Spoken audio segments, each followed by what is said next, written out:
ಕರ್ನಾಟಕ ರಾಜ್ಯ ಮೀಸಲು ಪೊಲೀಸ್ 7ನೇ ಪಡೆ ಅಸೈಗೊಳಿ ಘಟಕದಲ್ಲಿ ಇಂದು ಹೊಸ ವರ್ಷದ ಆಚರಣೆ ನಿಮಿತ್ತ ಘಟಕದ ಅಧಿಕಾರಿ ಮತ್ತು ಸಿಬ್ಬಂದಿಯವರಿಗೆ ಕಮಾಂಡೆಂಟ್ ಪ್ರಸಾದ್ ಬಿಎಂ ಅವರು ಶುಭ ಕೋರಿದರು.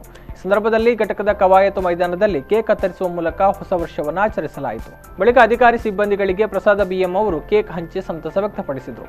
2021ರಲ್ಲಿ ನೀವು ಕರ್ತವ್ಯ ನಿರ್ವಹಿಸುವ ಸಂದರ್ಭದಲ್ಲಿ ನಿಮ್ಮ ಆರೋಗ್ಯವನ್ನು ಸರಿಯಾಗಿ ಕಾಪಾಡಿಕೊಂಡು ಕರ್ತವ್ಯ ನಿರ್ವಹಿಸಿ, ನಿಮ್ಮ ಕುಟುಂಬದವರಿಗೂ ಆರೋಗ್ಯವನ್ನು ಕೊಡಲಿ ಅಂತ ಶುಭ ಹಾರೈಸಿದರು.